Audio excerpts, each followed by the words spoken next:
good afternoon, everyone. Thank you so much for joining us today.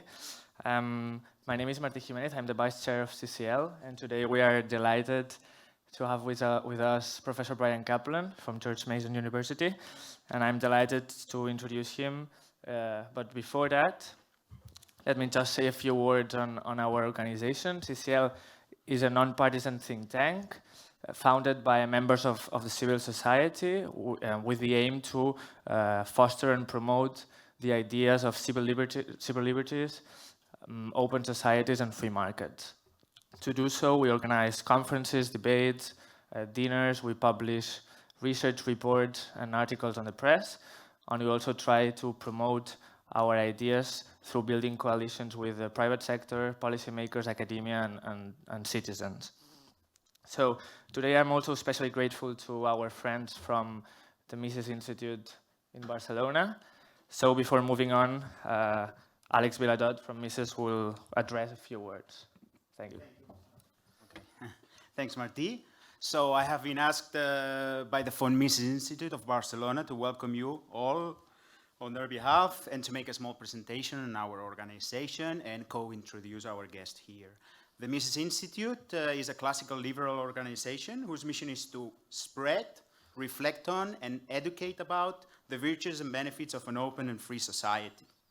We aim to become an influence in our society so that it moves towards a point where people can live with both more freedom and more dignity. Our inspiration is the great Austrian economist Ludwig von Mises. However, we're not just concerned about economics, not even Austrian economics for that matter. Ethics, morality, politics, and culture are also topics that we deal with in our activities, which include conferences such as these, seminars, dinners with a variety of guests from the world of business, politics, economics, academia, social work, as well as supporting students. I think there is one here, with grants for research projects in our areas of interest. There are many ways you can join in our activities. You can, of course, become a member, but you're also welcome to attend any of the conferences that we organize or one of our Jefferson Circle dinners, or you can just subscribe to our email list and just stay informed that way. Okay, now to our guest. I'm a big fan of yours, Bryan. I follow you on Twitter. I read your books. Those books are mine there. They're not for sale. They're for signing. I watch your YouTube videos with your interviews, conferences, debates, even your animated cartoons. He's got animated cartoons. Check them out. They're really good. The breadth and depth of his knowledge is very remarkable. When he feels strongly about an opinion, you can be sure that he really has thought it through and has done his research. So much so that whenever debating any issue and there is a clear disagreement about something, he's always ready to put his money where his mouth is, with a bet. And so, he has bet with other economists, students, and research and readers of his blog on a variety of subjects. He keeps a tally of them. You know, I suggest you Google Bryan Caplan bets. And quite remarkably, even to his own amusement, I believe, sometimes the odds are quite stacked against you. So far, I think you've won them all, or at least, yeah, okay. 19 out of 19. That's good. Okay, the last tally I had was 9 wins for Caplan, 0 losses, 13 pendings, but 19 out of 19. That's quite remarkable. I mean, the bets, if you see them, are very interesting. Well, when I saw that he was, when I usually see that he's near Barcelona, and when I say near, I mean anywhere in Europe, then I sent him a tweet message asking him if he's going to be in Barcelona. And I did that on 19th of May, just a month ago, after seeing that he was going to be in Madrid. So his reply was, oh, I'm afraid I'm only going to be in Madrid. Clearly, I should have made a bet on that. It probably would have been the first one you lose. His usual bets are about events and topics like the prices of commodities, terrorism, elections, or the fate of entire countries, and can run for years. My current favorite ongoing bet is one that he made in 2008, where he bet that no country with more than 10 million inhabitants would leave the European Union before 2020. Now that bet started looking really ugly a couple of years ago, in June 2016, as you can well imagine. But as the philosopher Lenny Kravitz once said, it ain't over till it's over, right? Today, the professional bookies are giving Caplan better odds than his opponents. So he might even win that bet as well. And it's not only bets, money bets, I mean. Having written a book whose main point is, as we will see, that the education system is a waste of time and money, he decided to homeschool his kids. We have 2 of them here. To ensure that they will learn things that will either be useful to them or at the very least enjoyable. He and they, I don't think they're doing too bad. Check out a podcast called The History Twins, and you'll see what I'm talking about. It is very refreshing in this day and age to find someone who follows their own principles like that. Another thing I admire about Bryan is his intellectual honesty. He has not shied away from admitting when he was wrong about some concept or theory in the past, and is willing to change his views on the subject in the face of new knowledge or evidence. Some people can get quite violent when you challenge their beliefs like that. But on the other hand, Bryan seems to actually enjoy this exercise in critical thinking. Well, there's plenty other things I could say about him, but you're here to listen to him and not me. So back to Martí, who will give you some hard facts about Bryan's career and give way to the man himself. So Bryan received his PhD in economics from Princeton University and his bachelor in economics from the University of California at Berkeley. He's professor of economics at George Mason University, senior scholar at the Mercatus Center, scholar at Cato Institute, and he actively cooperates with EconLog, which was named by the Wall Street Journal as one of the top websites in the economics blogosphere. He specializes in public economics, public choice, psychology and economics, and the economics of the family and education. And he has published for America's most prestigious journals, including the New York Times, Washington Post, and the Wall Street Journal. And he has also appeared on the BBC and Fox News, among others. And in addition to his brilliant academic career, as Alex introduced, he has published 4 books: The Myth of the Rational Voter, Why Democracies Choose Bad Policies, named the best political book of the year by the New York Times, Selfish Reasons to Have More Kids, The Case Against Education, which is the one he will be introducing us today, and finally Open Borders, The Science and Ethics of Immigration, which is a very interesting cartoon, and I'm really looking forward to know more about it. We would definitely enjoy having a conference for each of these books, but we had to choose one. So I think the topic of education is particularly interesting. Does education build human capital or just signals it? What's wrong with signaling? What are the policy implications? So what can we do to improve the education system? So without any further ado, please join me in giving a warm welcome to Professor Bryan Caplan. Thank you.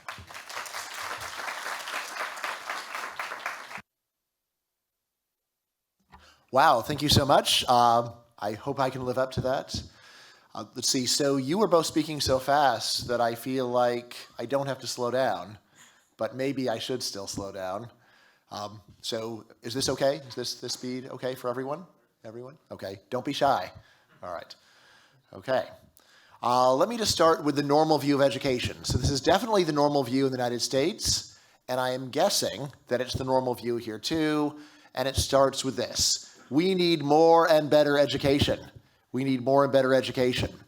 Can you imagine a politician in Barcelona giving a speech where he says, we need less and worse education. It's a big waste of money. So would that ever happen? I don't think so. Then you're like us. All right. This is also a case where economists and the public agree for once. So this book says that economists and the public disagree in large ways almost all the time. Education is different. Education is an area where trained economists agree with the normal view that we need to have more and better education. Now, why do economists think this?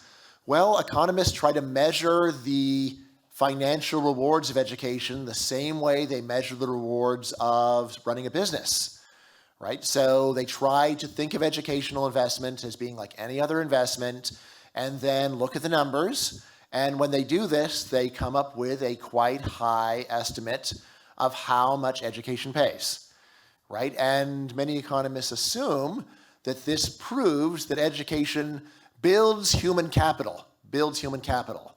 That means that education takes an ignorant student, an ignorant child, and it pours skill into him. So here's the child, here's the skill, pours the skill, and then at the end, the child leaves school as a very talented worker because the school trained him. All right. This brings us to the big puzzle. Again, it's at least a big puzzle in the United States and all the other countries I've talked to, but I haven't talked about it here yet, so maybe this is the one different country. I don't think so. All right, so when you actually experience education, you might notice that most classes don't teach any job skills at all. Most classes do not seem to be preparing you for any job except for professor. All right, so what fraction of jobs in the United States ever use knowledge of history? Well, let's see. History professor, history teacher, freelance writer of history books. That's maybe 5 people in the country. And then what? Then what do you use history for? All right, and I'm guessing in Spain, history is also not all that relevant in the labor market, right? Or higher mathematics, right? Higher mathematics. Even most people who study higher mathematics do not actually have a job where they use it. About 80% of STEM majors, so science, technology, engineering, math, about 80% of them don't even have jobs where they use algebra. All right, so why are they learning this higher mathematics when they don't actually use it on the job? Of course, in the United States, there's also a lot of time put into music and art in school. Is that true in Spain? Do you have to do years of mandatory music and art? All right, so yes, when my sons were in elementary school, they had 3 required music classes, required. So they had music appreciation, chorus, and dance, right? And they didn't like the classes. So I called up the vice principal and said, could they maybe not dance anymore? And he said, no. All must dance. All must dance. It's a rule, right? All right. Now, many Americans will say, well, we teach it, but it's not for the job. And I said, well, obviously, but if you don't do those subjects, what happens to you? If you say, I refuse to dance, and the answer is you will not be allowed to graduate. And then you can't go to university. And then you can't get most good jobs. So you actually do, strangely, need to study music, right? And then in the United States, it's Shakespeare. So almost required in every American high school, you must learn English as it was 400 years ago. 400 years ago. So like Cervantes is actually not so different from modern Spanish, right? It's not as different anyway, right? And then now here's one important difference between the United States and Europe. Americans are required to study foreign languages, like you are, but we don't learn them at all. Americans have almost no, I will show you the data, I think, but Americans have to spend 2 or 3 years, but what do we learn? Almost nothing. I've had some disagreement among Europeans about how much English they learn in school. So in Sweden, they speak great English, but many have told me, well, I didn't learn it in school. I learned it from my friends, learned it from TV. But at least it's not obvious that your foreign language education is useless. In the United States, it is obvious because the students learn next to nothing, right? And then Latin. Does anyone here study Latin in school? All right, so in the United States, Latin almost disappeared, and then it came back. And now there's many students studying Latin again. All right, and why? It fulfills the foreign language requirement. Therefore, you can go to college. Without no Latin, then you have to do another language. Don't do anything, then no college. All right, so in the United States, we have rebellious students, troublesome students, and a classic question by a troublesome student is when you were studying trigonometry, raise your hand. Teacher, when will we use this in real life? And my trigonometry teacher just said, you'll see, you'll see. All right, so at least in the United States, we've never seen. It never comes up in real life. All right, here, like trigonometry is, anyone have a job based on trigonometry? Right? All right, so, but you still teach it, or you still learn it in school? You learn trigonometry? All right. All right, so anyway, this seems very strange. Now, why is it so strange? Well, one thing is strange is why do the schools teach this? But for that, there's a pretty obvious explanation that Ludwig von Mises would approve of, and it's just, well, it's government. Government's terrible. Government is wasteful. So, no surprise, schools waste your time. They waste taxpayer money. But it's more strange than that. It's more puzzling because employers, profit-maximizing employers care. Employers will often refuse to employ you just because you didn't study Latin. And yet the job doesn't really use Latin. So, and you can make a lot more money if you do well in coursework that you don't actually use on the job. So why do employers pay extra? Because you studied something that you don't need to know. And that's what's strange. Which brings me to the main explanation of my book. We can explain these facts using what is called the signaling model of education. It's like, what is good Spanish for signaling model? Or, yes, and what's good, all right, what's the? Louder, louder. Louder. Okay, is that good? All right, what is good Catalan for signaling model? Señalización. All right, so, yes, all right, so the main idea of the signaling model in any language, in English, Spanish, Catalan, is say, so some schooling does raise your productivity. Learning to read, learning to write, learning arithmetic. This is useful on the job. That's not strange. That's not strange. But a lot of education, the other education, it's what we call hoop jumping. Hoop jumping.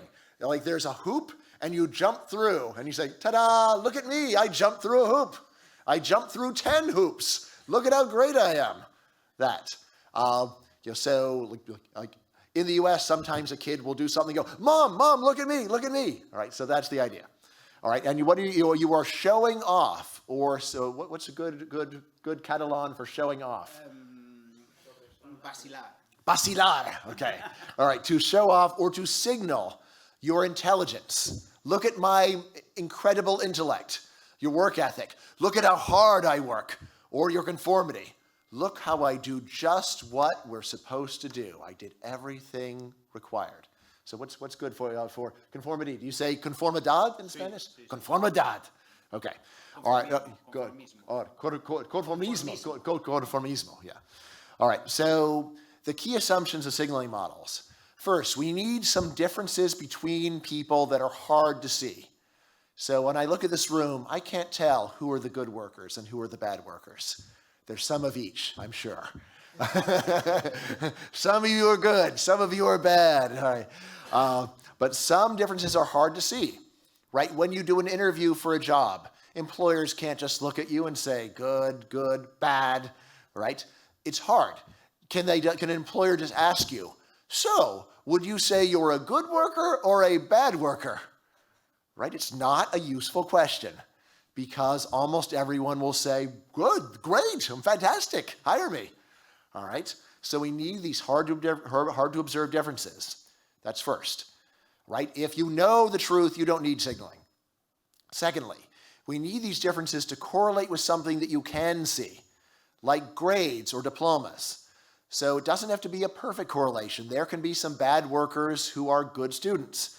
But on average, it must be true that better students are better workers, right? And then for this to be stable, we need the higher productivity workers to have a lower cost of getting good grades, a lower cost of finishing a diploma. It could be a cost in money. It could be a cost in time. It could be just a cost in pain. It could be a cost in pain. So what is it like to be a bad student? Well, it means that you are criticized every day, right? Even if the criticism is very mild, like you need to improve, right? So I don't know, like in the United States, we don't like to hurt children's feelings. I don't know, how do you feel about hurting children's feelings? Do you like to teach them, like, right, you're bad, improve, right? But in the United States, we don't like to do that. So we don't say, you have failed, we say you need improvement. But after 13 years of needing improvement, eventually you get the message, that means, mala, right? That means bad. All right.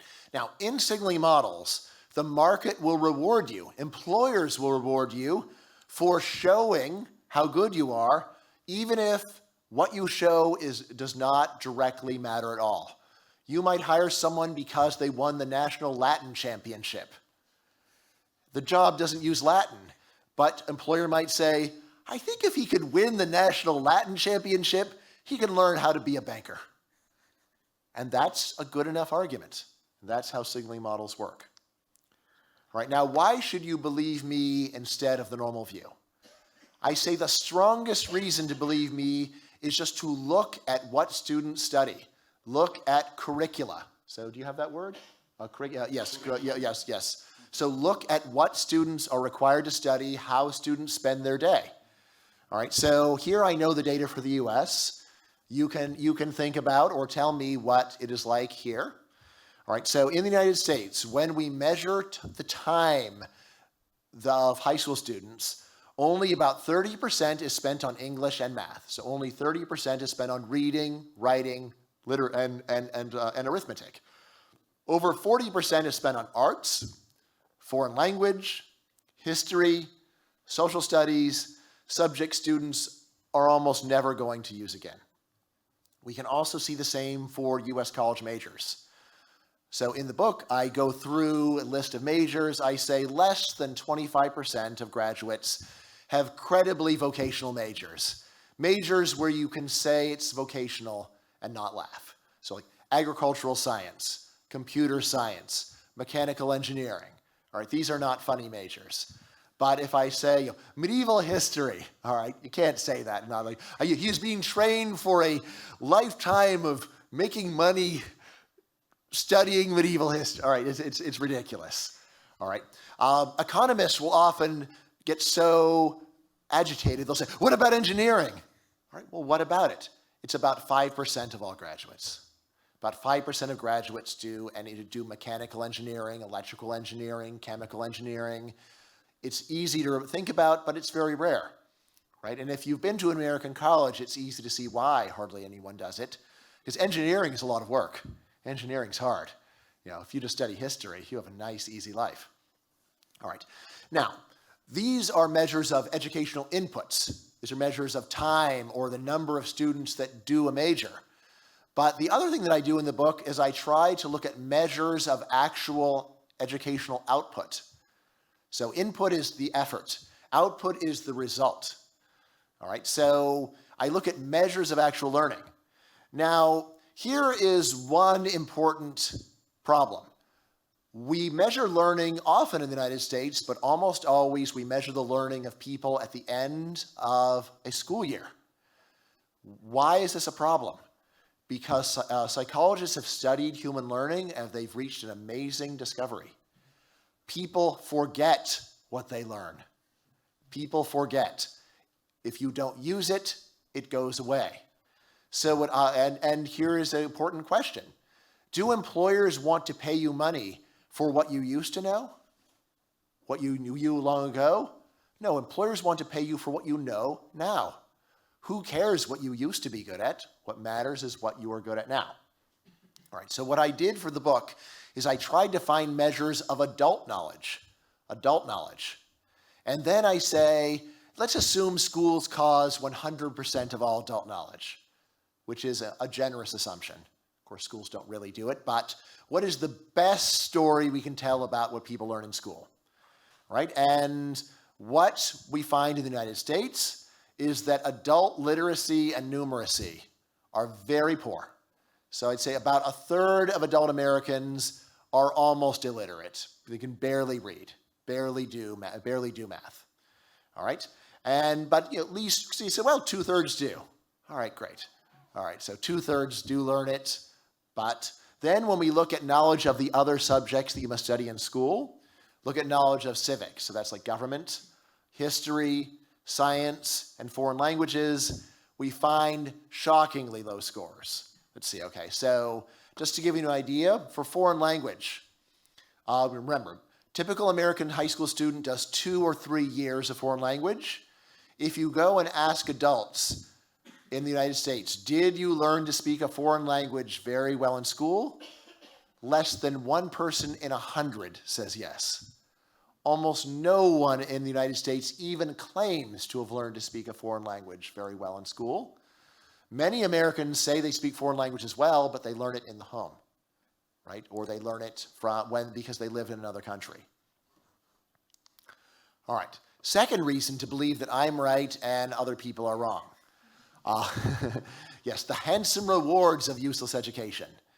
So, the fact that there's a lot of useless education is not puzzling if the market rewards education poorly. Then it's just a case of government wasted money, achieved nothing, and then the market says, you achieve nothing, who cares?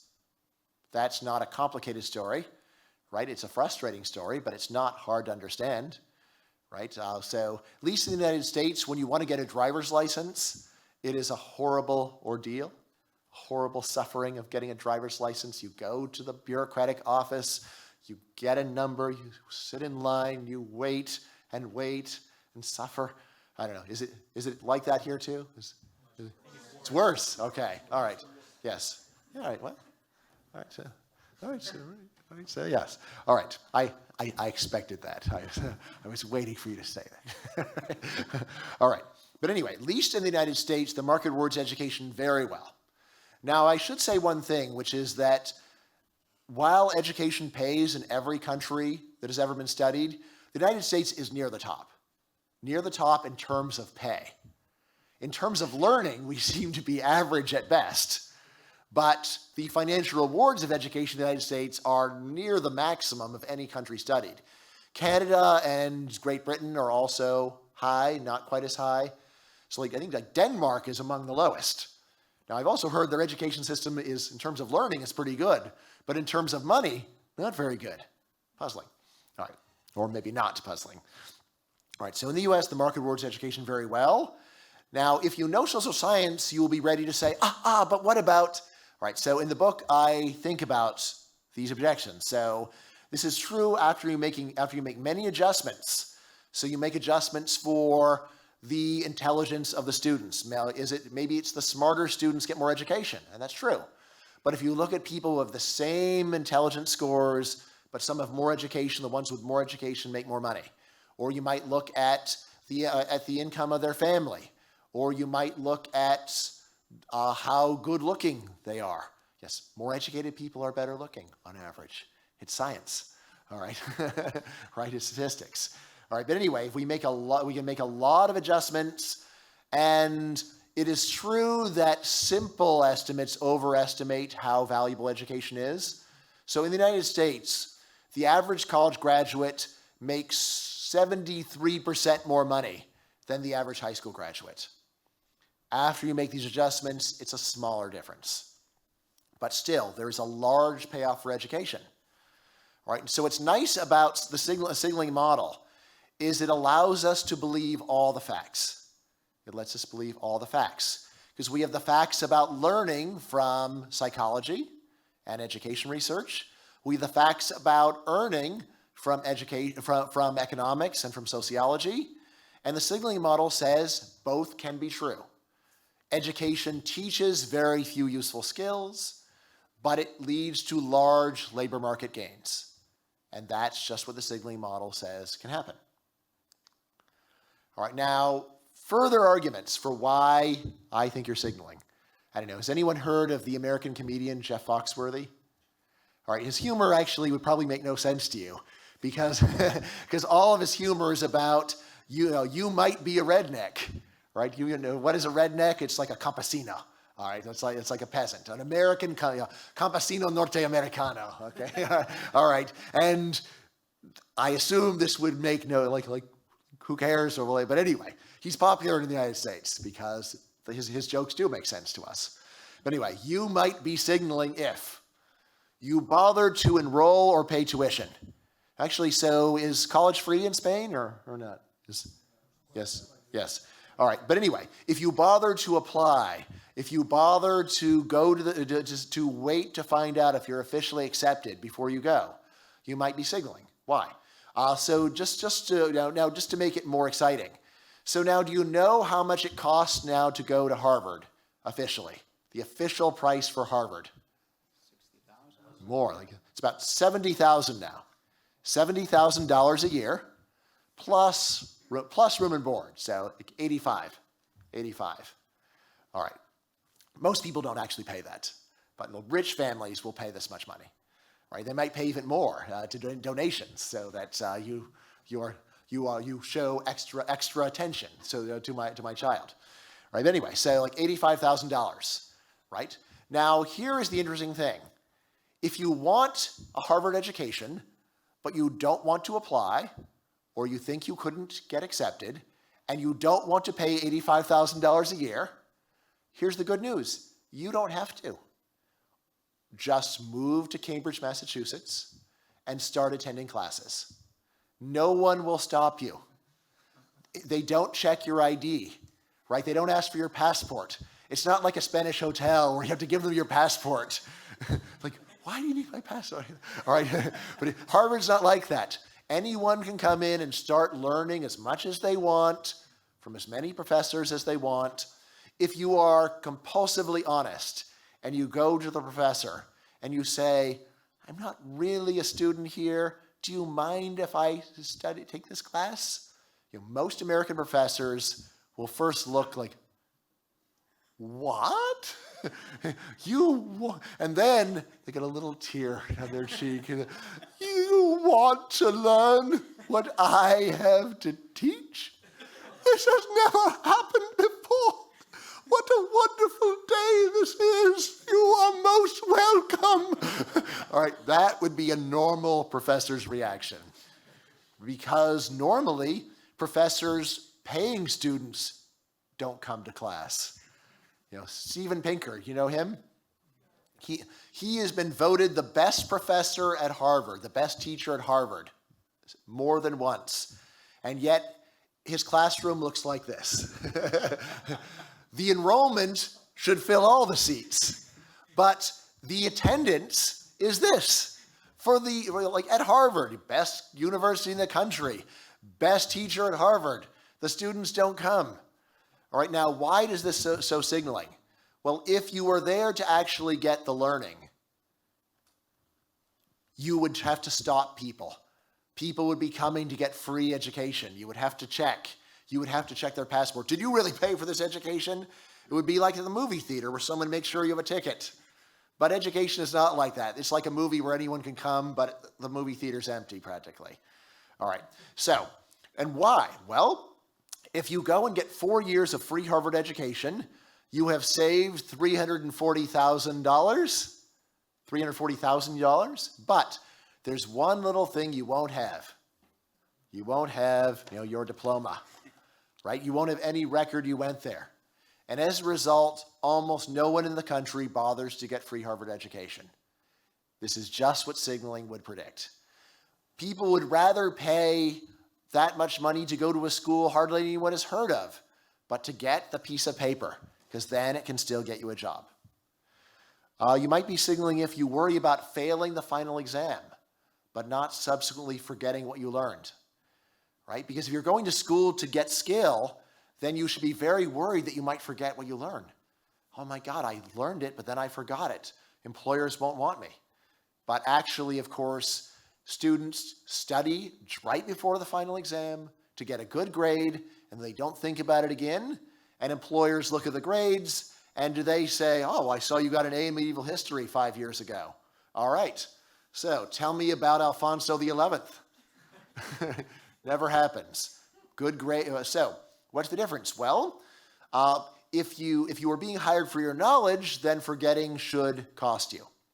But if you're being hired because you are convincing employers that you are the kind of person who has the brains and the work ethic and the conformity to do well, then they say that's great. He could do well on Alfonso XI. I think he can learn to be a banker. You might be signaling if you don't think cheating is only cheating yourself. So in English, we have a saying, you're only cheating yourself. All right, do you have the same saying? Yeah. Yes, you're only cheating yourself. Well, it depends. It depends. If you are going to school to acquire skills, then yes, you're just cheating yourself. But if you're going to school to get a stamp on your forehead, grade A worker.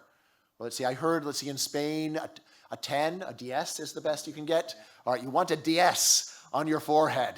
All right, my sons are laughing at my poor pronunciation. Yes, because they really learned, but I had a terrible American education. All right, so what's the difference? So if the signaling model is right, then when you cheat in class, you are not just cheating yourself. You are cheating employers. They thought they were getting a good worker, but they're not, right? You're cheating your fellow students because you are degrading the value of the degree. Even cheaters don't want to go to a school where everyone cheats, right? You want to be the one cheater in an honest school. That's what a cheater wants, right? You might be signaling if you seek out what we call the easy A. The easy A. An easy A is a professor who gives A's to everyone. Oh, you're all great. You're all special. All right? And again, you want that guy to be the physics professor or the math professor. All right? So someone, like in a subject that is hard normally, but this is the one person who thinks everyone is great at calculus. All right? Oh, he tried hard. He's a great mathematician. All right? So the easy A, or let's say, so what do you say? The DS facile? The DS facile, is that a saying? All right. So we call them Las Marias. Las Marias? Las Marias, yeah, it's the easy subjects. Yes, the easy subjects. But you want the hard subject with an easy teacher. That's ideal. Then employers say, wow, look at it, physics, calculus, real analysis, A's. But, all right. So, of course, if you really want to acquire skills, you don't want the easy teachers that don't expect anything. You want someone with standards. You want like an old Prussian mathematician. Yeah, you will learn the math, or you will get a zero. All right? All right. But if you just want the stamp on your forehead, get the easy ones. Or this is a fun one. You might be signaling if you celebrate when teachers cancel class. So in the United States, I have canceled many classes. Once I canceled almost 2 weeks to go to Singapore, right? And I told the students, if anyone feels cheated by my absence, I will arrange a substitute teacher. It's no problem. I'll find someone. If you feel embarrassed to say it in front of the class, just email me privately. One student, and I will find a substitute. No one says anything. No one emails me, right? They're very happy. Why? Because they get the same signal. Employers don't know I went to Singapore. All they know is what your grade is. So this is a way where you can get the same pay for less work. Obviously, students like that, just as signaling predicts. All right, now here's the really important question. Let's see, so time. Okay, good. All right, so what is wrong with signaling? Who cares if education builds human capital, if it trains you for your job, or if it just signals it? Who cares whether you were prepared to do a good job, or whether you just or this is just a way of persuading employers that you are good, right? An analogy I like is, who cares if the diamond cutter, or if the diamond expert, if he actually cuts a diamond to make it more beautiful, or if he just has that little monocle and says, oh, yes, it's a great diamond, right? And the answer is that in economic terms, in signaling models, education has negative externalities. Your education hurts the world. Your education hurts the world. Why? Because the more education you get, the more education other people need to get a job. If you're receiving useful training, of course, this is helpful for society. But if you are just getting more degrees, this hurts society. This hurts society. All right, so a common analogy is that if the signaling model is right, then getting education is like being at a concert, right? So you're all at a concert. Everyone's sitting down. We're all comfortable. What is that? That's cómodo. What? Cómodo? Yeah, yes, cómodos. So everyone's cómodos. All right. And then, but you want to see better. One person wants to see better. What can one person do at a concert to see better? Stand up. Therefore, if everyone stands up, everyone sees better, right? Wrong. All right. In the signaling model, education is like that, right? And we even have a special name for it. We call it credential inflation. Credential inflation. You know about inflation, right? Right? So if there's inflation, does everyone get rich? No, right? The money just buys less. So with credential inflation, does everyone get a good job? No. You just need more credentials to get a good job. All right. This is the strongest evidence for signaling in social science, I say. So we can actually go and measure this, and we can see in the United States, in 1950, how many waiters had college degrees in 1950? Right? And the answer is almost no one in the country was a waiter, had a college degree. Taxi drivers. Did taxi drivers have college degrees in 1950? Almost no one. All right. Now, we move forward to the modern world, and we can see it is common for waiters to have college degrees. I think about 20% of American waiters now have college degrees. Taxi drivers, probably like 15% of taxi drivers have college degrees. Is this because driving taxis became more complicated since 1950? I'm going to say, if anything, the opposite. It used to be you had to understand the map of the city in your mind. Now your phone tells you what to do. It's easier to be a taxi driver than before, right? Or waiters. Decades ago, waiters had to actually add up your bill at your table. I actually remember when I first came to Europe in 1997, the waiters would still take out a piece of paper and add up the bill.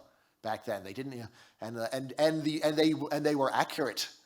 The waiters were able to do perfect math in those days, and carry the 3 and all right. So now, this was weird to me because American waiters already didn't know how to do arithmetic, right? So this is what credential inflation is about, and credential inflation is very large. So in the United States, the average education of American workers since about 1945, it would be about 4 years more now. About 4-year increase in the education of American workers. And when people have tried to estimate how much comes from the jobs being more intellectually demanding, how much from credential inflation, well, they say it's about 80% credential inflation, only about 20% greater intellectual difficulty of the job. So again, it's not entirely signaling. So there are some jobs that require more training, so computer science maybe. But still, almost all of what has happened is simply that you need more education to get the same job your parents had, the same job your grandparents had.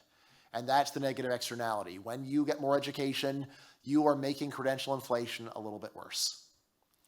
All right, now, what should be done about this? What should be done? All right, now so here's what's funny. I give this talk to many normal audiences. So I'm figuring that if, given the sponsors, this is not a normal audience. You are a special audience, a free-thinking, creative, intellectually powerful audience. All right, but many of my audiences are not like that. Many of my audiences are just American students who have to listen to me. All right, right? Or often their professor says, I'll give you extra credit if you come to Bryan's lecture. All right. But anyway, very often I give this lecture to a normal American audience, and until now, everyone is saying, well, I agree completely. How could anyone disagree? And now I say the thing that makes people say, no. All right, but what I'm saying follows very logically from everything else I just told you. All right, the major policy implication, we should spend less money on education. Drastically cut education spending. In one word, austerity. Austerity for education. All right, so austerity usually has a negative connotation. Right, so I assume in Spain, austerity. You believe in austerity, right? And when people say that, I do believe in austerity. With all my heart and mind, I believe in austerity. Austerity, that is my flag. Raise the flag of austerity, and I will salute the flag of austerity. Yes, austerity above all. Austerity. Oh, yes. I love you, austerity. Yes. So word, I want the word back because it is one simple word that means what I believe in. All right. So we should drastically cut education spending. But Ian, to me, austerity is not about any ideology. Austerity is just common sense. The common sense of my dad, right? So when I was a teenager and I would go and ask my dad for money, my dad had two standard questions, right? First of all, what do you need it for? What do you need it for? All right? It's a standard question that dads would ask back when I was a kid. It's a good question. What do you need the money for? Exactly. Right? And then my dad's second question. What happened to the last dollar I gave you? What happened to the last $20? What did you do with that? It's like, well, All right, so that. Common sense. When someone is getting taxpayer dollars, you should always very suspiciously ask, what do you need it for? And what happened to the last $1 billion? All right? This should not, like, in a reasonable world, this would not be a libertarian question. It would be a question everyone would ask. Conservative, leftist, socialist, nationalist, everyone should ask, what are you doing with our billions of euros? People worked hard for that money. You should tell us exactly what you're doing with it, right? And if I told my dad, I'm spending it to help people, my dad would have said, oh, well, here's all the money. No, he said, exactly, like, who are you helping? Why can't they help themselves? What exactly did you accomplish? Show me the people. All of these questions, these are great questions. These are the questions that any serious thinker would be asking, regardless of their philosophy. All right, so this is my view. Now, people usually say, well, why not just improve education? Why cut? And my answer is this. Cutting spending is easy. Anyone can do it. You don't need to get a great leader. You don't need Winston Churchill to go and cut spending. You don't need whatever leader you think is a great leader. Like, we can just do it. We don't need to be good to do it. Improving education. For that, you need someone very good. You need someone very smart, someone someone who is able to make good things happen. And what I'll say in the United States is, I just don't believe you have it. I don't believe you have that talent. Government has the ability to cut spending. I just don't think government has either the skill or the knowledge or the will to spend money well. Right. Here is what is striking. In writing this book, I found many ways to improve teaching. Like when I said that American schools are terrible at teaching foreign languages, there are better ways to teach foreign languages. Researchers know how to do it. That's why my sons can speak Spanish, right? I didn't teach them, but I know, so inmersión, that is the method that works. If you want someone to learn a foreign language, you put them in a room where you are not allowed to speak their own language. No inglés, no, alto. What's imperative? Imperative to stop, what is it? Parad, okay, so I really don't know. Okay, all right. But do you think but with all this research, do I believe American high schools will change? No way, they will not change. The research is there, but they refuse. Partly they don't know, but also they just don't care. They don't care. It's like, are your teachers bad people? Well, they're very nice, but they're not very strong. They're not people who want results. They're people who just want to keep smiling and doing things the way they always did. Right? So, what I say when you have someone like that, don't try to tell them to improve. Instead, take their money. No, the money is gone. Do you want the money back? Well, get results. Once you have results, call me, I'll come and see. Once you have classes of a normal American student speaking perfect Spanish, then you can have the money back. Until then, no money, no dinero. Sorry. Okay. So, cutting is easy, meaningful reform is very hard. And again, something else I say is, look, very often we know that people are wasting money, but it's hard to do something better. So, for example, there are almost no good cures for toenail fungus. It's very hard to cure. Yet people spend a lot of money on it. If you find out your friend is spending $100 a month on toenail fungus cures that do not work, you should tell him, it doesn't work, stop wasting your money, my friend. If he says, well, what does work? And you say, I don't know. And he says, well, I'm going to keep spending the money until you tell me what works. Your friend is crazy. Like, look, I have told you something very helpful. You are wasting your money. The fact that I don't have any other cure for your problem does not change the fact that I am right and you're wasting your money. Right, so this is the major policy implication. It's the least popular one, but it also is the one that makes that follows very logically from the results. Again, it's basically saying we have credential inflation because so many people are getting so much education. If we want to go back to a world where you can get a good job without college, we need credential deflation. And that means we need less education so that employers do not throw away your application merely because you don't have a college degree. Then we have the minor policy implication. This one is much more popular. This says make education much more vocational. Many students do not like academics. Why not teach them how to be an auto worker or a plumber or an electrician? Why not do this? This is very widely done in like Switzerland and Germany, almost never done in the United States. And how does Spain work? Does Spain, can you learn to be, do a lot of people learn to be, is it like Germany, not less? Yes. All right. But anyway, so I said this system is better, right? And again, this does not mean, of course, you have to take a 12-year-old and say, you, 12-year-old, you're a plumber, right? You can expose people to different options, but I say expose people to realistic options. Don't say, oh, maybe you'll be a poet. No, you won't. You're not going to be a poet. It's not a real job. So it's just false hope, right? The amount of false hope in American schools. So how many kids have been told, oh, maybe you'll be a professional baseball player, or maybe you'll win a Nobel Prize in science. It's like these are fantasies. They're just so unlikely, right? Or maybe you'll be a poet, maybe you'll be a novelist. Hardly anyone has that job, right? So not much point in telling people that something is likely to happen or is reasonable when it's not reasonable. Like, what is the right age to tell a 5-foot-tall boy he will never be a professional basketball player, right?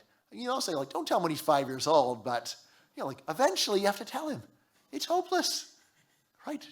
It's just not going to happen, right? But American schools do not like to tell anyone it's hopeless. I don't know, here, when do you tell people it's hopeless here? Or do you never tell them? Yes. I mean, I understand why not. It's not it doesn't feel very nice, but it is helpful, but doesn't feel nice. And so what do people do? They do what feels better for them, even though it's less helpful for the student. Anyway, so there is a lot of research on vocational education. It says that it's at least moderately better for the student, but I said it's vastly better for taxpayers, as training someone to give a useful skill means that you've increased the productivity of society.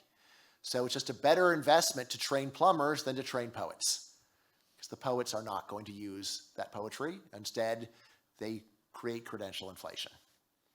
All right, and humanist critique, let's see. So should I go through this or should I do questions? All right, now, so far you may think, well, Bryan is just a typical Neanderthal economist. You call it like a caveman, right? You have cavemen? Cavemen? All right, yes. Yes. How far is Neanderthal? It's in France, but it's not that far, right? What is it? Yes. Yeah. Where is it? It's in France, right? Yes. Or no? Was it Germany or is it France? Yeah, it is in France, isn't it? Yeah, so is it far? Has anyone been there? All right, anyway. Yeah, so cavemen. All right. So anyway, there are many critics have said, all right, fine, maybe Bryan's right about all the economics and school isn't a good way of training people for jobs, but Bryan is a caveman who does not realize that there's more to life than money. He doesn't realize there's a lot more to life than money, Bryan. Right? And yes, all right, fine, signaling explains the economic rewards, but you've ignored the humanist case for education. Education enhances students' appreciation of ideas and culture, and it prepares them to be good citizens. And I never thought about any of this, did I? Right? And I've had several reviewers saying, Bryan never even thinks about this. If you go and look at the table of contents, I have a whole chapter on it. Maybe I'm wrong, but I did think about it. It's not fair to say that I never discuss it. All right, so here's the quick version. I am not a Neanderthal. I am not a caveman. I actually, most Americans are, but I'm not. All right, so I love opera. When I come to Europe, like, where are your operas? What operas are playing? We've already been to one. All right, so we already went to Teatro Real. All right, so we saw a bad opera, but still, we did see. All right, but anyway, Richard Strauss's Capriccio, not his best work. But anyway, I share these ideals. I love literature and classical music and opera, right? So the ideas, I love discussing ideas. But there's just one problem. Actually, existing schools do not inspire what they hope to inspire. They hope to make people love opera and classical music and literature. But when we look at actual human behavior, we see that almost no one is inspired. When I was in Germany, I asked, so how much do people here enjoy Ring of the Nibelung, right? Like how Richard Wagner. And they said, like, no one in Germany likes Richard Wagner. And I was like, well, must be some. And I'm like, all right, well, a few crazy people. And they're like, so you mean you get a full German education and they tell you about Richard Wagner, the greatest composer who ever lived, and you don't care? And they go, ja. Du hast recht. We don't care. All right, like, this is terrible. It's worse than I thought. So anyway, so Americans, they try to teach students to love Shakespeare. How many Americans would ever voluntarily read Shakespeare or go to a Shakespeare play or watch a Shakespeare movie? Like 1 in 100. Like the teachers try, but they fail. They fail. Why do they fail so badly? 2 reasons. First of all, most teachers are not very persuasive. They're boring people. It's just true. Right? What I say in my book is, how many people watch YouTube videos of average teachers? Find an average teacher in your school, film them, and put it on YouTube. How many people watch that video? Hardly anyone, because they're not very interesting. Look, it's just true. Good teachers are rare. Most teachers are boring. Right? You know the movie, The Dead Poets Society? Robin Williams is an inspiring teacher who fills the students with love of poetry. He's, right? There are almost no teachers like Robin Williams. Right? Why not? Well, there's almost no people like him, so of course there's almost no teachers like him. So most teachers are boring. They're not inspirational. They're like the teachers. Everyone open up your copy of William Shakespeare's Romeo and Juliet and turn to page 1. All right. That's actually Mr. Held, my 11th grade, 12th grade English teacher. He can make anything boring. All right. So that's one problem. The other problem is that many people would find the most interesting teacher in the world boring. There are many people who watch Dead Poets Society and they find that movie boring. After the movie, they don't want to go and read Wordsworth. They don't want to read great poets like, oh, so boring. Right? And here I think about my dad. Right? Could the best opera teacher make my dad like opera? And I'm like, if you could, I would pay you, let's see, I think I would bet $10,000 you could not make my dad voluntarily see 3 operas. Why not? My dad just does not have that in his heart at all. My dad likes sports. He likes cars, and that's it. Nothing else interests him. The only book he would read is a biography of Henry Ford. It's like, that's my dad. He's a very smart guy, but he has a PhD in engineering, but he does not like ideas. He does not like culture, right? And the best teacher in the world will not change his mind. When I was young, I would go around to people and say, this is a great book, you have to read it, J.R.R. Tolkien, Lord of the Rings, it's wonderful, you must read it. And people would say, I don't feel like it. And then, like, please, I'll read it.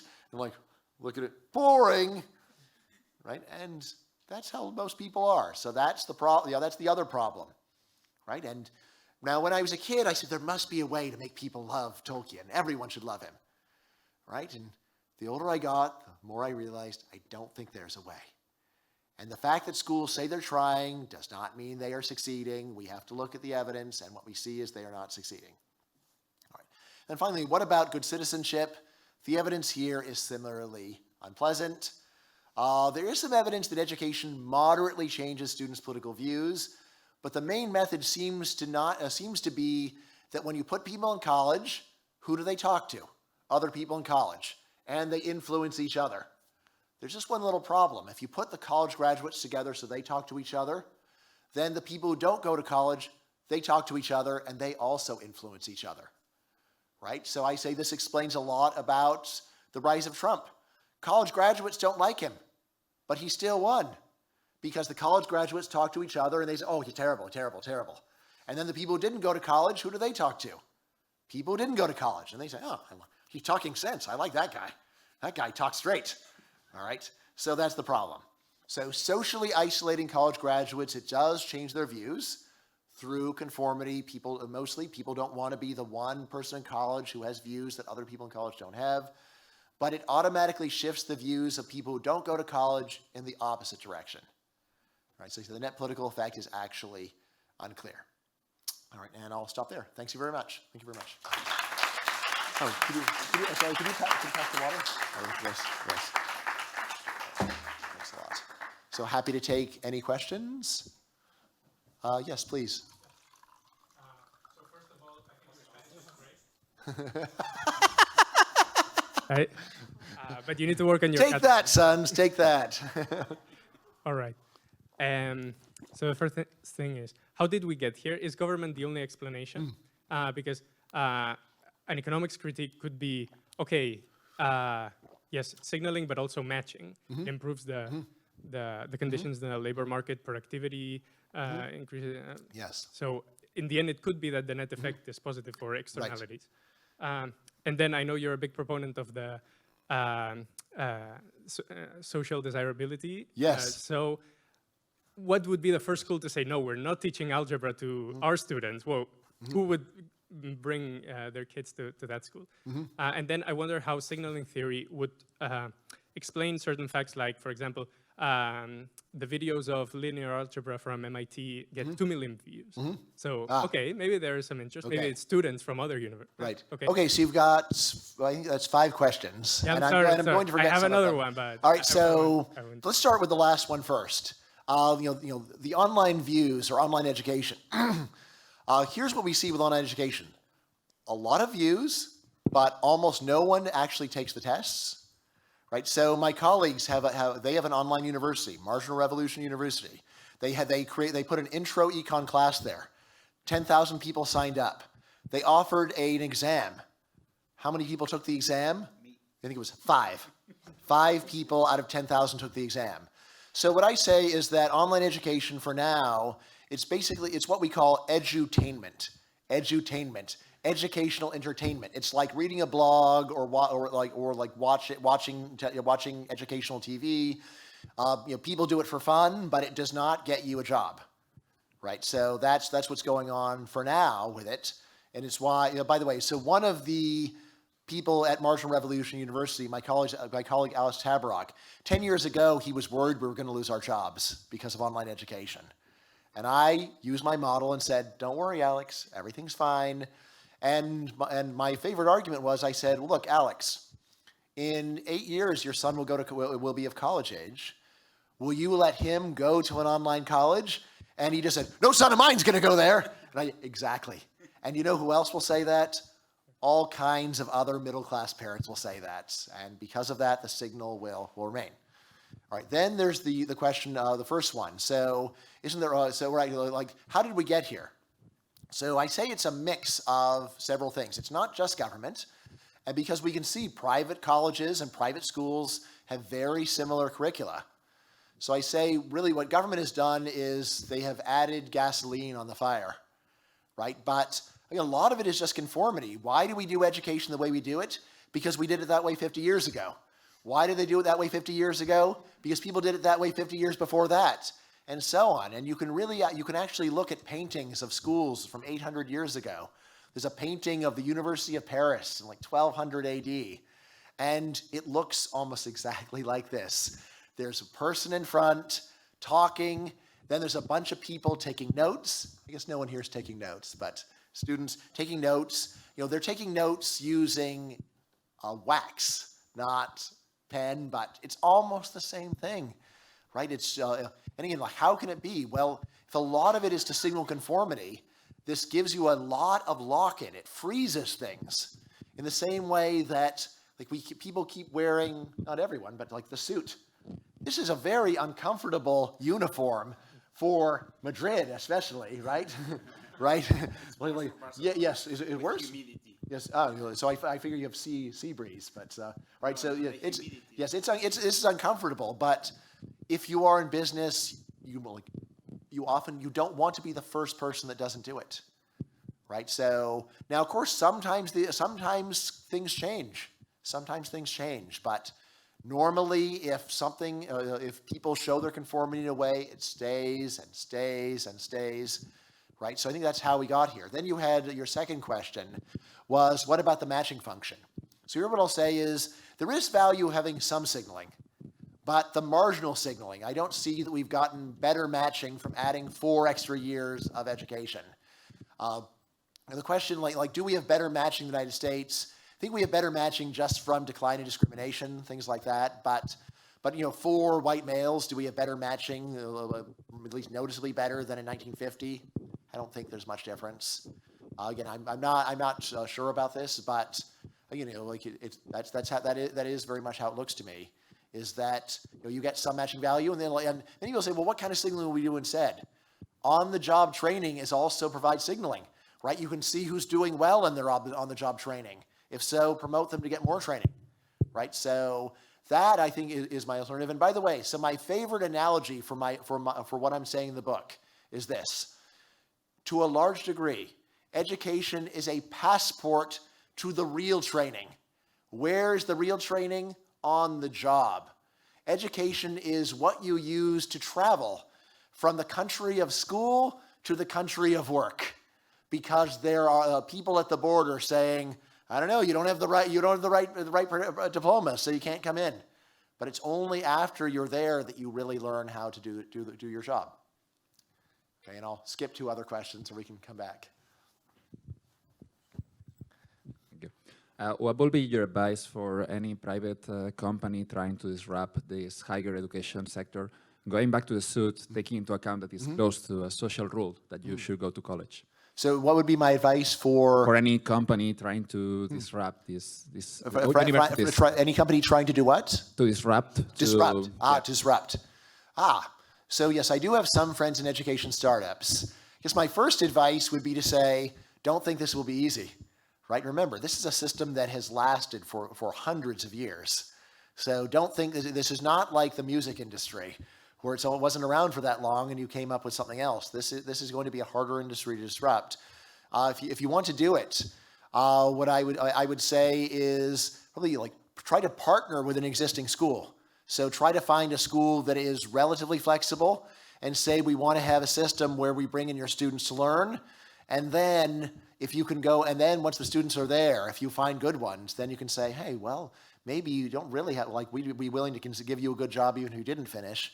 Of course, the schools might not like that. So you might need to find a lower status school that is willing to do that. If you have a lot of money, you could try the Peter Thiel approach. So Peter Thiel is a US entrepreneur who pays students at very good schools to quit school.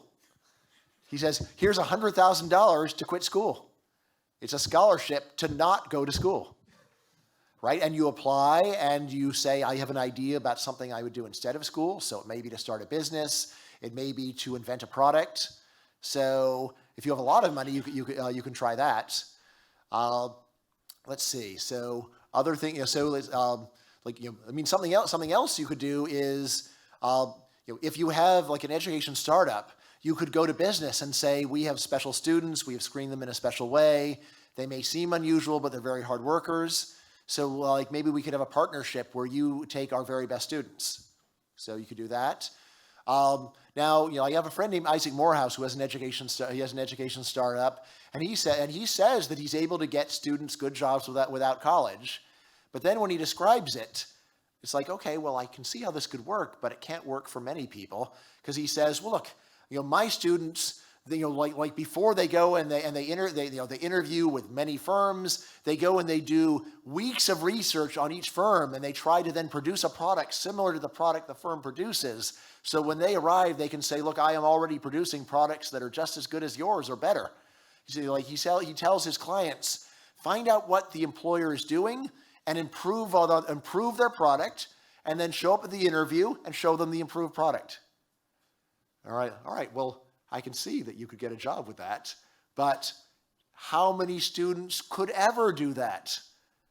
Right? Like most students just aren't that good. Right? I'd say you're talking about the 99.9th percentile of student. So it's nice that you help them, but this isn't going to disrupt very much. So, yes, in the back, please.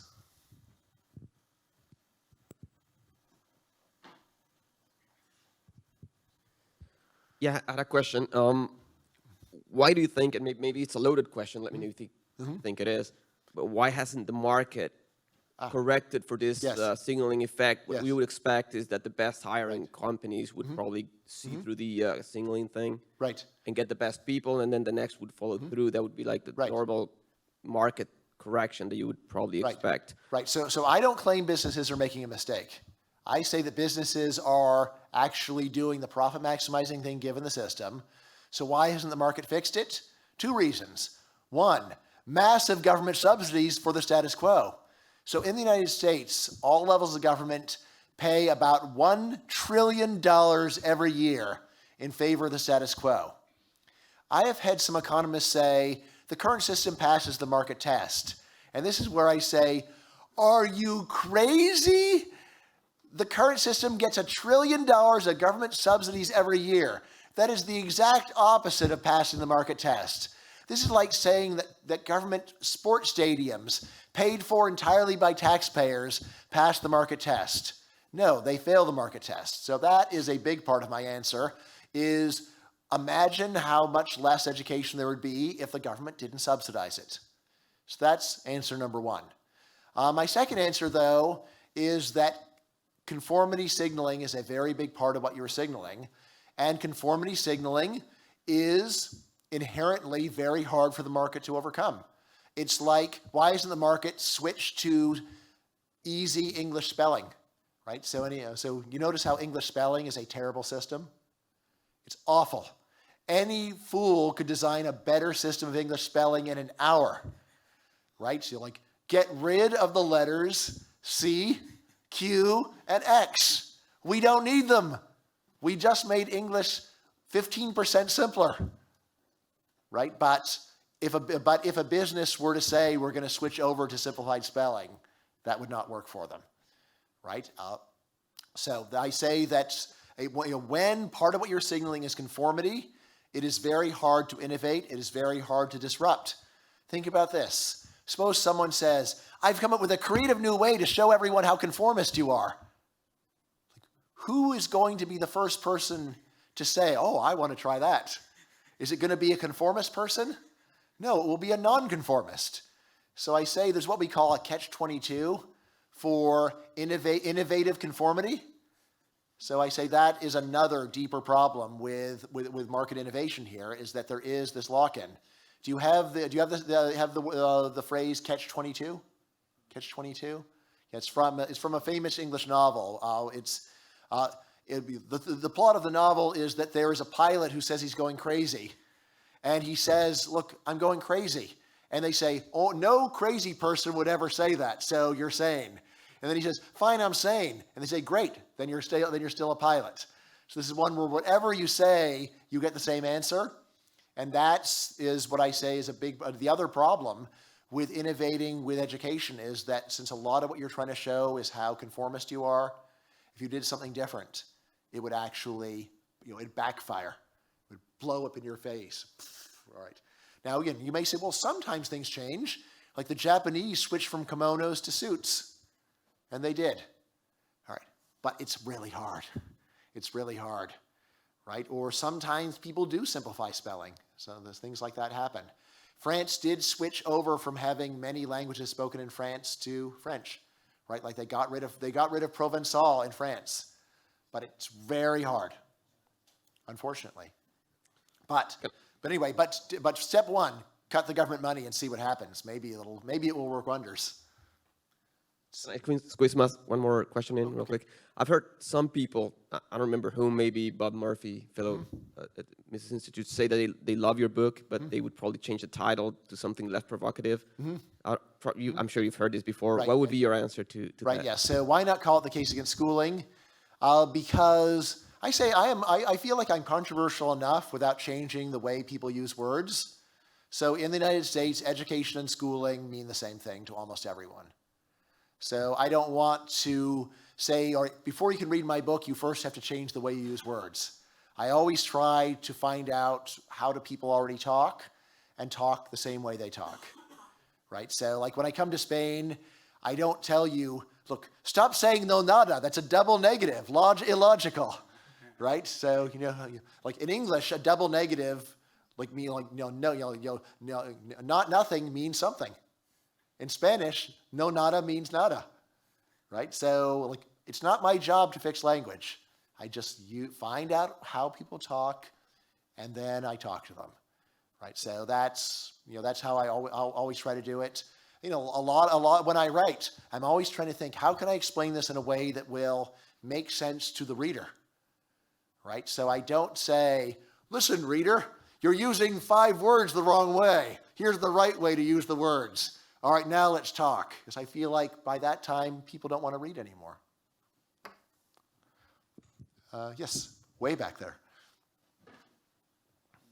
Diana? Oh, you're the microphone mover. You're not. All right. Diana there? Oh. Yeah. You put your hand up. I saw Yes. Yeah, no. Well, my question. I'm a parent, so I'm not an Me too. economics student. But it was very practical. So you've got your 2 kids here who are homeschooled. Like, how are you going to navigate the status quo? That's the first question on my mind, right? So before I did this, my main question is, am I going to ruin my son's lives? And when that's my question, it's very serious for me. I don't want to ruin their lives. So we started when they were in 7th grade. And there I said, okay, that's okay, because no American college asks what you did when you were in 7th grade or 8th grade. So we have something called middle school. And what happens in middle school stays in middle school. No one has any idea what happens there. So, okay, so I said, look, at least we can avoid 2 years of suffering. That's better than nothing. All right, now when it's time for high school, that's when I got much more nervous, right? So then I went and tried talking to neutral, objective researchers, so not homeschooling advocates. I would not trust them. So I found there's an education researcher at Stanford who'd done research on homeschooling. So I said, what do you say? And what he said is, homeschooling is now so common in America. About 3%, 3% of American students are homeschooled now. He said that the stigma is now fairly low. And so the discrimination by colleges against your kids will be small at most, all else equal. And then I said, okay, well, if we take advantage of homeschooling to do something special, to do something exceptional, like learn fluent Spanish, all right, would that count for something, right? And so There are some homeschoolers who don't do any standardized tests, and like we do a lot of standardized tests. So we are trying to do everything we can to convince schools that even though we didn't do regular school, we are more prepared for college than regular American students. So will it work? I'm gambling my kid's future that it will. Although I'm nervous, so one thing I'm going to do, we're going to apply to at least 30 colleges. Right? We're going to take advantage of the decentralized nature of American education, so that if some schools don't discriminate against homeschoolers, we'll find the schools that don't, and we'll go there, right? And this is very important because do you know what job my sons want? Can you guess? Teacher. Professor. Yes, yes. So they want to be professors. So, yes. So. Yes, very young. You can't become a professor with homeschooling, right? You've got to go to university. It's a very hierarchical, elitist, aristocratic field, so you've got to do that. But, let's see. So that's what I would say about So I guess the other thing is we only started we didn't start homeschooling until they were 12 because I'm doing the work, so I needed their behavior to be good. So, their behavior is actually okay at 10, but anyway, so I take them to my office. So, homeschooling is something that doesn't work for many people because if both parents work, then it's hard to do, right? So of course, I have a job where I can take my sons to work with me, so then it's okay if you have a job like that, but most people don't. Yes, other questions? Way in the back there? Yes.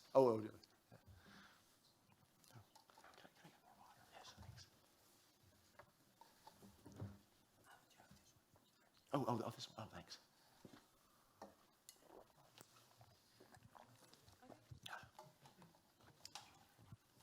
Well, I was looking at the unemployment rates from different students depending on student education field, and I realized that there's all the humanities, art, students, even college students with a degree that have a huge unemployment. Oh, yeah. And I guess that a very easy university degree won't bring you huge returns even. Maybe could we identify those kind of fields as consumption? That's a great question. So at least in the United States, you're absolutely right that some majors have higher unemployment rates than others. But at least in the United States, even fine arts majors would still have lower unemployment rates than people who didn't go to college at all. I don't know. Is that true here, or do you know? If you compare an arts major here to someone who dropped out of high school, who would have the higher unemployment rate? Well, the rate of those people working is much higher. Which people? There's the activity rate, so that you can be no one outside the labor market or inside the labor market. So students from fine arts are in the labor market, and most of them.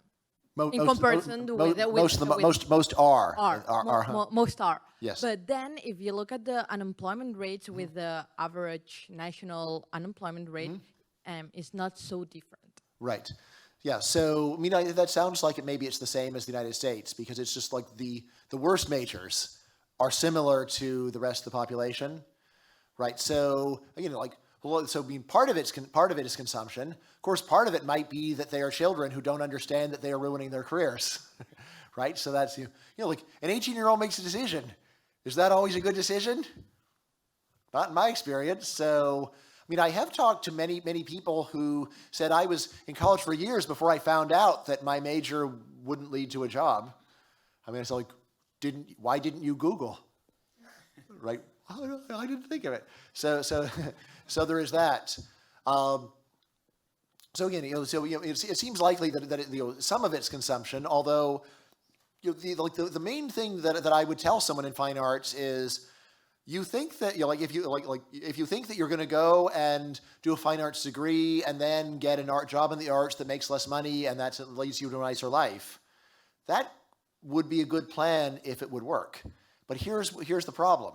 In the real world, if you get a fine arts degree, you won't get a job in the arts. You'll get a job in a bank, or so you get a job in the bureaucracy. So it's not like you are giving up a lot. You're giving up. You have 4 good years in school, and then you have a job that you enjoy that makes less money. It's more like you give up a lot of money and you get a job you still don't really like. So that's the kind of thing that I would remind people of is, it's not really a choice between having a job you like that makes less money and having a job that's, or having a job you like that makes less money, or having a job you don't like that pays a lot of money.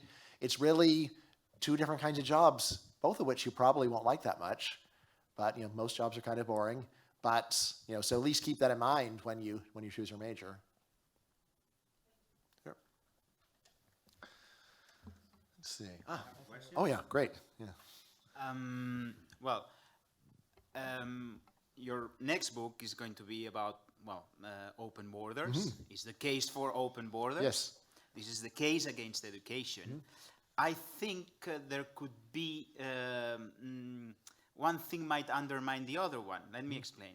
Let's imagine that here we would have the Ministry for Education of Spain together with the Ministry of Education for Catalonia, because actually they would have to go together to coordinate, yes. And they would decide, oh, this Bryan Caplan guy, I think he's right. Let's cut all subsidies in education in Catalonia, or maybe even in Spain. But in Spain, we have open borders with the rest of the European Union. If the rest of the European Union doesn't follow suit, there could be a problem that the credentials for the Spanish workers would be much worse looking than the ones for French, German, Italian workers. So we would be at a disadvantage. So wouldn't that be a problem? So that's a great question. What I would say is, if you were Andorra, I think your argument is good. Right? Because who knows what in the world education policy in Andorra is, all right? But if you are a large country where employers have heard of your country and have heard that your education system is different, then they realize, well, a high school degree in Spain is like a college degree in France. Now, if this seems like wishful thinking, think about Switzerland. Switzerland, only about 10% of the Swiss have college degrees. But does anyone in Europe think of the Swiss as low-skilled? No, instead it's like, he's a Swiss engineer. Now, if you look at his years in school, he's like, they let you be an engineer with such little education? But the reputation of the Swiss is such that a small amount of time in school in Switzerland counts for more, because you realize that a Swiss engineer will have much more and better on the job training. So, like a lot of the difficulty of the signaling model is, well, how much do employers really know? So sometimes, for example, people have said, let's test the signaling model because in March of 1961, England changed its education requirements. So if you went to school right before then, you had some requirements, and born right afterwards then. And then they tested and they say, see, the signaling model doesn't work. And I say, you think employers know what the change in educational law was in 1961 in Buckinghamshire? They don't. So you have to remember that employers are trying to weigh the quality of workers with a realistic amount of information. But I will say that for a large country like Spain, it's realistic to think that employers will realize, maybe not immediately, but when word spreads, Spanish workers, the ones with low education are high skilled. Imagine this. Imagine if people started saying, Spaniards are like the Swiss of Southern Europe. They're great. All right, so if you can get that, you want that reputation. That's a great reputation to have. And listen to me, you can have it.